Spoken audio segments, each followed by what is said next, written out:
Okay, so this is going to be a new style. We're going to try to keep the videos a little bit shorter and try to condense everything, and just do recaps, I guess. So um, the first, obviously, there are a couple of contracts that were signed last night and the day before. So we saw guys like Sam Bennett get re-upped in Florida, 4.4 over 4 years. That was a pretty good contract. Paul Stastny went back to Winnipeg on a 1 year deal at 3.75, which I think is about market value for him. And it gives Winnipeg options in case they can't reach an extension with Andrew Kopp, kind of like a band-aid to give some of the younger guys a chance to grow and fill in that role. Um, Hopefully, Winnipeg still finds a way to keep Kopp. I think he's been an important member of that team. But, worst case scenario, you roll out Shifley, Dubois, and Stastny as your three centers, and I think you can make do. The day after that, obviously, Connor Garland and Sam Reinhart, I believe, signed their contracts. I'm certain that it was Garland and Buchnevich. Those two guys got their contracts.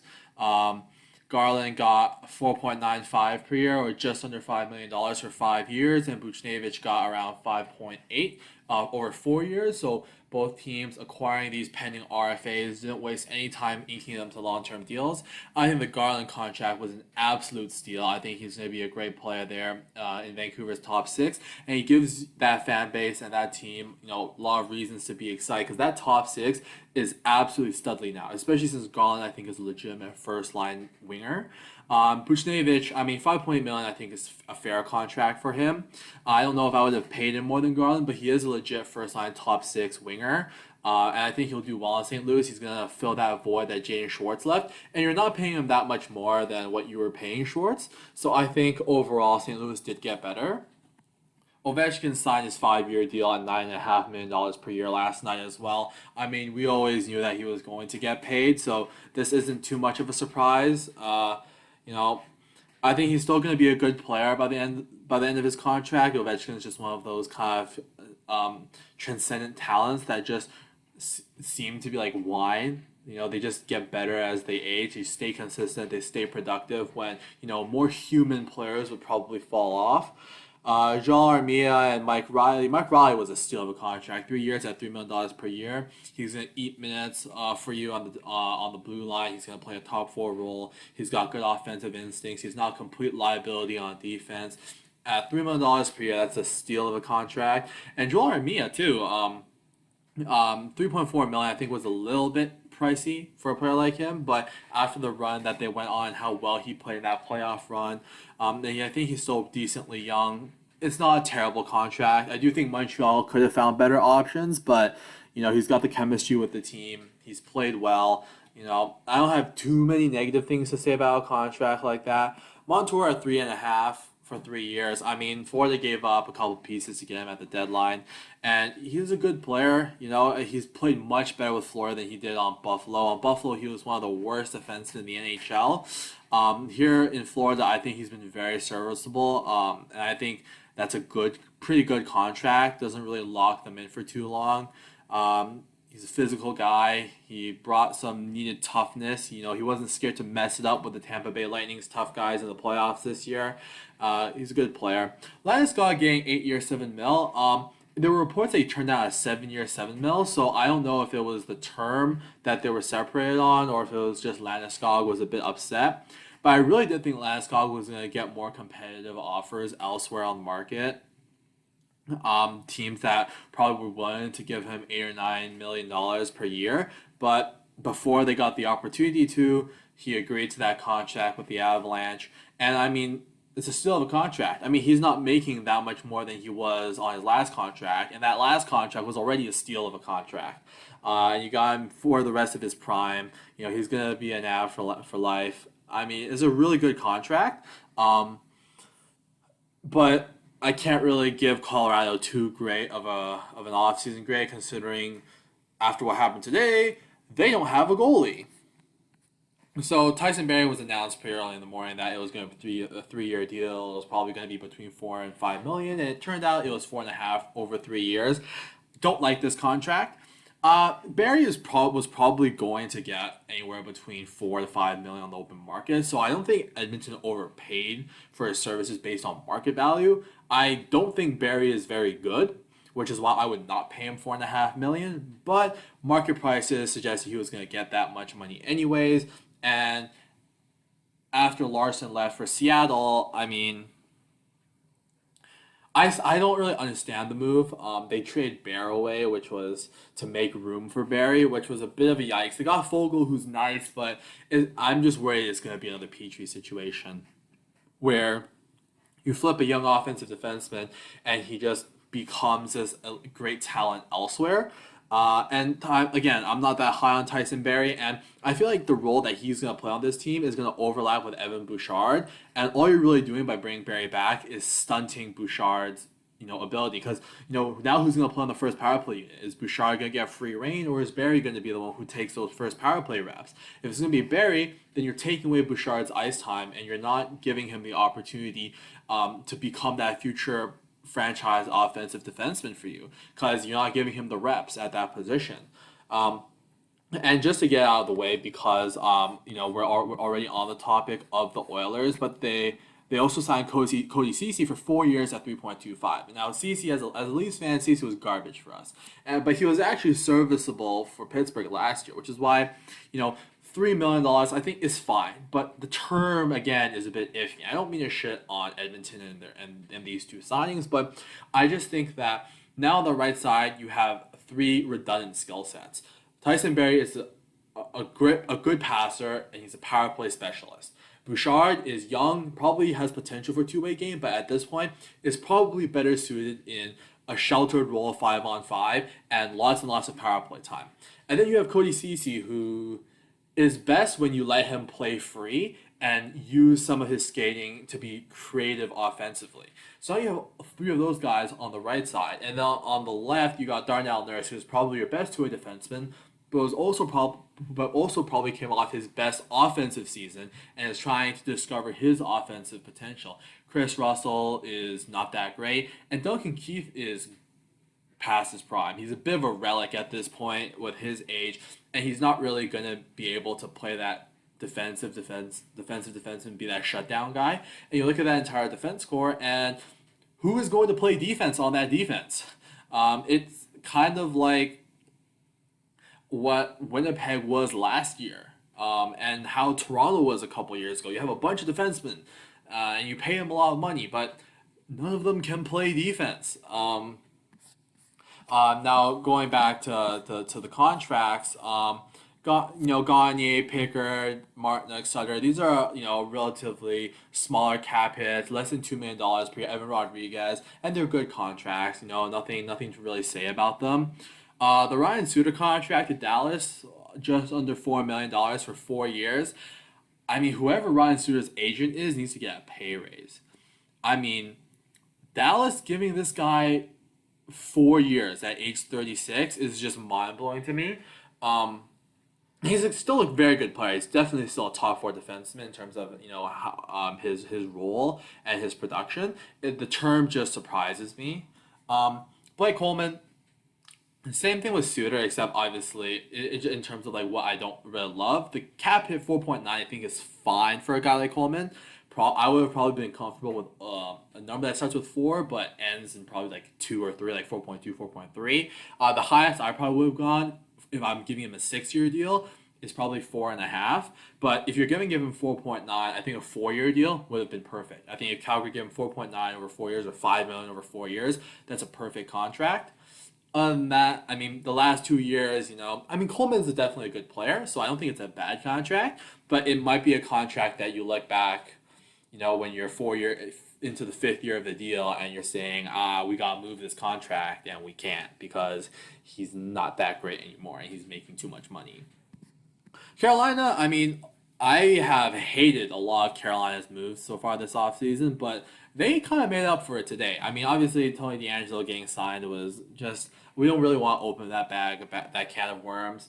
But the letting Nedeljkovic go, then Bernier not signing with them because they were trying to lowball him, because they thought they were going to be able to pay him a lot less.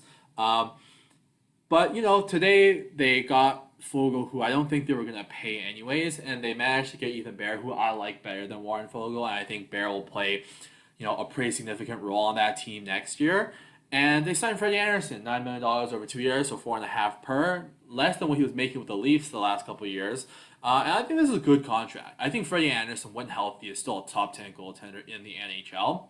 And when he was healthy this year, before he got hurt, he was playing like a top 10 goaltender in the NHL, right? And the issue is the last 2-3 seasons, he's always had these recurring injuries, and that's impacted his ability to perform late into the season. And if you're Carolina, as their GM Waddle has mentioned, they want to win now, right? And if Freddie Anderson can't stay healthy when playoff time comes, you're going to start wondering, should we have hung on to Nedeljkovic, who only cost us $3 million? Goligoski in Minnesota, 1 year, $5 million. I mean, I don't really get the contract. $5 million is so much for Goligoski, but it's only 1 year. It does make me intrigued if they're willing to throw $5 million at Goligoski. Are they even trying to bring back Kaprizov at this point? So that's gonna be definitely something you have to keep our eyes on. But Goligoski's a fine player. I don't know if they expect him to be the Suter replacement. They kind of play similar style, but I would definitely rather have Ryan Suter, and I wouldn't overpay to keep Goligoski. To pay Goligoski to replace him to be that same role. I think $2.5-3 million would have been perfect value for Goligoski, which is exactly what Travis Hamonic got. I think Hamonic and Goligoski are very comparable players, and so I don't really understand why Goligoski got a 1 year deal and so much more money than Hamonic did. Martin Jones, $2 million to be the backup to Carter Hart in Philly. I mean, it is what it is. It's tryout, right? He had a really bad defense in front of him in San Jose, and hopefully with this rebuilt Flyers blue line and him not having to be the number one guy, he can regain his form that helped San Jose go to the Stanley Cup. Granlund, Jenner are and Savard all signed 4-year deals, all between $3.5 to $5 million per year. I like the Savard contract for Montreal. It's 4 years. It's a very, very nice cap hit. Boone Jenner is also a really good contract, especially if he can stay healthy. He's the type of player you want when you play playoff hockey, and he's the type of locker room guy you want if you want to build a winning culture for the young guys. Granlund, I'm surprised stayed in Nashville. I'm surprised he signed for that much term, and I'm surprised that Nashville gave him that much term. I wouldn't be surprised if he gets traded sometime at the deadline or sometime next year. I think he'll get traded before the end of his contract with the direction that this team is going in. I miss Zach Bogosian. He's going back to Tampa for 3 years, $2.55 million. He was, only $850K. I did like him as a Leaf. He was one of those guys where I was really iffy with last year because I didn't know if he was going to be that good. It's like, oh no, Zach Bogosian. He's a right-hand shot, but he hits and doesn't do anything else. But he was actually very serviceable with us. And I don't know who's going to play on the third pair on the right side this year. I don't know if they're going to do Dermott with Sandin or some combination of that. But I'm going to miss Bogosian because he was always really consistent and just stable. And you knew no matter what, he was going to give you 10 to 12 minutes every night, and he wasn't gonna, rock the boat too much. Braden Holtby in Dallas is confusing. I mean, it's not that much of a cap hit after Vancouver bought him out, only $2 million per year, but they have Andre, they have Khudobin, they have Ben Bishop. So are they trading Ben Bishop? Is Ben Bishop on the market now? Is Khudobin on the market now? Because surely they're going to play Andre. Like, Andre's going to have a role. They need to give him reps, and he's been good enough to warrant those reps. Ben Bishop, obviously, he might just get hurt, so he might not even be a factor. But if he's healthy, now you got 4 goalies who can play at the NHL level. And if anything, Holtby would be the one goalie I don't play out of those 4. So, I mean, redundant signing, maybe it opens up flexibility for them to move Bishop. But I can't really put a final opinion on this move until I see what they plan to do with the goalie situation. Forbert to Boston, 3 years, $9 million. I mean, they're building that blue line. Forbert played top 4 minutes for Winnipeg last year, and he was okay. He wasn't bad, but it's just a mad contract. I don't think it moves the needle. I don't think he's an incredible upgrade over a guy like Jeremy Lazon, who Boston lost to Seattle in the expansion. But I think he's a good player. And with Boston, with all the injuries that they had on defense last year, it doesn't hurt to get consistent good players on the blue line. You could do a lot worse. And Laurent Brossoit went to Vegas, which is very interesting because Winnipeg extended Comrie for 1 year at around 750K yesterday, last night. So is this a situation where Brossoit goes to Vegas and now Winnipeg thinks that Comrie is ready to take that backup role? 2.3 million, bit pricey. I mean, it's about right. I think you're nitpicking probably around 600K because Brossoit is a backup. I think that's what he is. He's not a 1B. He's not a tandem guy. He's a backup.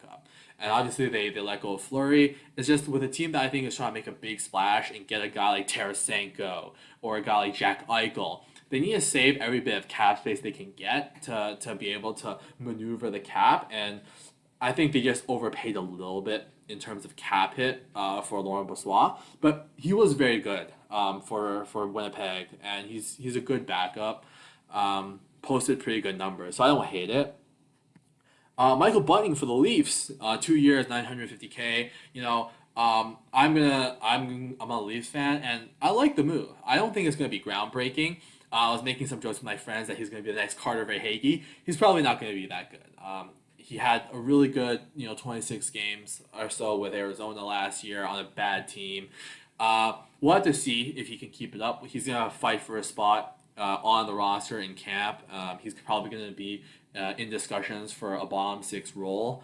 And I like him as an upside. You're only paying him 950K. You send him down. He's not going to count anything against the cap. And if he does pan out, if he does play well, and he keeps playing like the way he did, then the Leafs get a potential top six player at only 950K for this season, next season, which greatly saves cap space. Reimer is similar to I like that more than the Brossoit deal because I feel like Reimer is closer to a 1B than a pure backup. So 2.25 million, I have no complaints. Glendening and Cogliano are, two similar contracts for me. They're two depth guys. Glendening can kill penalties. Cogliano's always been a pretty good two-way guy. Glendening got more term. Martinez going back to Vegas at 3 years, 5.25 million, I think is huge for Vegas because, he was a huge part of their power play production last year and he was one of their best defensemen.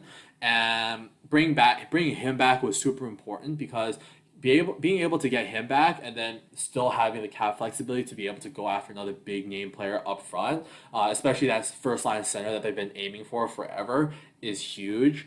And, I was thinking, Vegas was going to be able to afford Martinez, and even if they made a trade for that first line center, they're making lateral moves because they're downgrading from one area to upgrade at another. Depending on what Vegas does this offseason, they might have pulled off a masterclass, but we had to see if they get that 1C and what pieces they give up to get that 1C. Mrazek to Toronto at 3.8. As a Leafs fan, I love this deal. I love it. Mrazek's a really good player. He had like a 930 save percentage in limited action for Carolina last year because he got injured, but he has a really good track record, really solid track record, and he's the perfect tandem guy. This is the guy I've wanted since Freddie Anderson got hurt and we realized that we probably weren't going to bring him back. I want Pierre Mrazek because he fits that tandem role perfectly. He's a 1A that is probably going to play a 1B to Jack Campbell. And if Jack Campbell falters, we have a 1A and Jack can just be that guy. And we have two goalies that we can rely on. And if one goes down, we can probably rely on the other one to take over from there. Getzlaf went back to Anaheim, which is a bit surprising. And you have a lot of depth moves that, are all, 1 year, probably not a lot of money. The only one that really raised an eyebrow was Tucker Pullman because the Winnipeg fans hated Pullman when he played last year. I didn't even think he was that great either. So the fact that Vancouver gave him 2.5 over 4, I don't know how I feel about that one. Verhaeghe had 3 years for, I think, it was about $4 million per year or $3.5 million per year. Great contract. Love it. Bona fide top 6 player. Really broke out. Great contract. Ian Cole signed for 1 year at 2 point out Carolina, and at this point, I just don't know how many defensemen Carolina needs. Um, Maybe there's a move for a guy like Brady Shea, and that's why they protected him over a guy like Jake Bean because Shea had value, and they were trying to, and that's why they bring in a guy like Ian Cole. I have no idea, but I mean, $2.9 million per year, not that expensive. And Cole is a fifth defenseman. He's not really a bottom pair guy, but he's also not really a second pair guy. He's that tweener that can play in both roles. So I don't hate it. Delzato at 2 years, 4 million. I mean, he had really good offensive production for Columbus last year, if I recall. So that cap hit's not too bad. It's just that I feel like Ottawa has a ton of guys with a left-hand shot that are going to be NHL ready that need NHL minutes next year. And so if they're bringing in Delzato, that means to me that one of Brandstrom or Mete are gone because they're not going to be playing them. So we're gonna have to see what happens there, but it's not a bad contract, just a bit redundant to me. Brock McGinn at 2.75 per is just he's a good player, but the thing is he doesn't bring a lot of offensive upside. He's really just another defensive forward, and I feel like even though he's a good player, and I probably would have paid him around like 1.5 to $2 million somewhere in that range, and because he's an unrestricted free agent, you're gonna have to overpay him. I just felt like Pittsburgh does a really good job of developing guys like Brock McGinn, right? And they don't have to pay anything to do that. So I didn't really get that, and the term was a little bit long. And then Seattle went and made two pretty big moves, getting Philip Grubauer from Colorado. So Colorado doesn't have a goalie now, and this is a really good contract. It's just that means Vitek Vanacek is probably getting traded, right? Because now you have Grubauer and Drieger as your one A and 1B. I mean, Grubauer is one Vezina, so I don't know why I'm disrespecting him and calling him a 1B. And Wenberg, who had a really, really, really remarkable comeback year with Florida, really upped his value. $4.5 million cap hit is a little bit high, but I think it's about right. And I like Wenberg as a player, and especially with Seattle, the way they drafted, they didn't have a lot of centers. Again, a guy like Wenberg and Schwartz, who's a contract that again I think was a little bit high, but still close enough that it's an okay contract. They're really building a team there, and you're really starting to see why Seattle was trying to keep that cap space open. They had a vision of what they wanted to do, and this team is definitely going to be a playoff team. On paper, this Seattle team is going to be a playoff team when they hit in that Pacific Division. A couple more depth moves for Boston: Eric Howla, Thomas Nosek. I mean, you can never have too much depth. And then there was the big contract for Philip Danault from LA, 5.5 over 6 years. Overpay. And Danault made Austin Matthews and Mitch Marner his children during that playoff series. But Philip, he just doesn't bring enough on the table offensively, I think, to warrant 5.5. And I hope LA realizes that in 2 to 3 years, Danault is going to be like your third or fourth line center when Quentin Byfield and Alex Turcotte develop. And Anze Kopitar is another one of those guys who just aged like fine wine. You might realistically be paying Philip Danault $5.5 million to play on your fourth line in penalty kill for like the last 3 years of this deal. So I don't know how I feel, but the cap is fine. 5.5 is fine if you sign to like 4 years. 6 years by the end, like the last 2 years of that deal, I don't know how I'm gonna feel about that.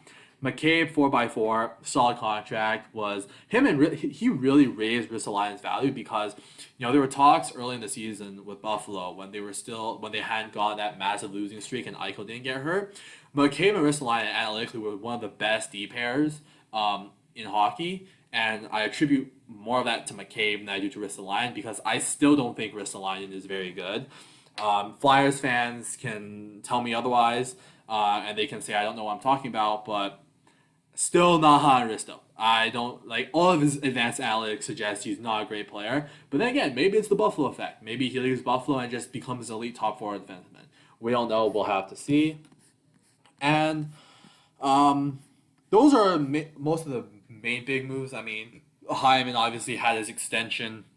Well, he's not an extension, but he signed with Edmonton. My stance, we had a whole video of my opinion on Zach Hyman. I think he's a great player, and I think for the first 3 to 4 years of that deal, he's well worth the 5.5. But with the way he plays, the last 2 or 3 years of his deal might be a little bit iffy. But I think Edmonton was aware of that, and they gave these guys more term to try to save on cap it. Because if you're going to try to get Hyman for 4 or 5 years, the number starts with 6, right? So to get him for under 6 at 7 years, you're really saying for the next 3 to 4 seasons, we want to win with McDavid and Draisaitl. And if we can't, it was a failed experiment, and we weren't going to do anything anyways. And having bad contracts with Nuge and Hyman, 4 years, 5 years from now, isn't really going to be an issue because we were just never going to be good enough in the first place to win.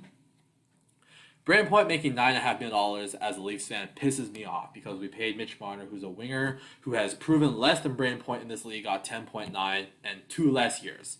But ignoring that, great contract. I mean, what do you expect? At this point, Tampa Bay just always signs great contracts. Matthias Janmark, $2 million per year with Vegas. I mean, great value.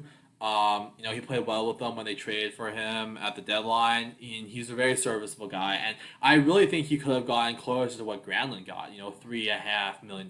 He was really good last year for Chicago and serviceable for Vegas. So I'm surprised that he got as little money as he did. Nick Foligno went to Boston. Toronto gave up a first round pick for him. I'm sad. It is what it is, but his cap hit right now is being reported is over $3 million. Toronto wasn't going to be able to afford him, and I like his contract because Nick Foligno fits that Boston culture, that Boston play style, and with Charlie Coyle probably, who's going to be on that third line, and whatever grinder, tough guy that Boston magically pulls out of nowhere, that's going to be a tough bottom six to play against. The Leafs made a couple of minor moves, like David Kampf, Curtis Gabriel, Alex Biega. Really just depth guys that are going to compete for a spot, a roster spot. They signed Joshua Hosang to a professional tryout. Just a lot of low risk, not really that high reward, just low risk, low reward signings. And Montreal went and paid Hoffman 4.5 for 3 years. So Montreal's tradition of paying middle six players $4+ million continues with Mike Hoffman, and I think it's a bad contract. Mainly because I think Montreal really is in the position to make a big move for an elite player. You have Nick Suzuki, who I'm so high on. You have Cole Caulfield, who I think is going to be a regular NHLer starting next season. Tyler Toffoli's been really good for them. You have KK, who I think needs an expanded role, and I think can flourish in an expanded role. And you have all these young guys, and I just think if you just added just one elite guy to play with Suzuki, this team could be so good. And Hoffman just doesn't move the needle for me. I don't see a huge difference between Hoffman and Drouin, except the fact that Drouin's more of a passer and Hoffman's more of a shooter. But Hoffman's not very good on defense. I think he's like a negative asset on the defensive end as a forward. He doesn't play any defense, and he's a power play merchant. And if your goal is you want Hoffman to score a bunch of goals for you on the power play and set up on the power play and improve your power play, that's fine. Okay, yeah. Cole Caulfield, I think, is going to be Mike Hoffman level in terms of what he can bring as a power play option, and he's making an ELC. Cap hit's a bit high. I don't love the signing, but it's 4:53 p.m. Eastern here. So if there's any more signs that happen, you're probably going to see them either in the recap tomorrow, or we're going to make a separate video. Other than that, this is all you need to know about free agency. Basically, after day one, we're going to be pumping out one of these every single day throughout free agency to keep you guys updated. They'll probably not all be as long as this one, but if you guys want to keep updated, if you can't keep up with NHL Twitter 24/7, and you just want to come in at the end of the day and watch a 30-minute video to recap everything, maybe like the video, subscribe, turn on post notifications. We appreciate you guys, and we'll see you guys next time.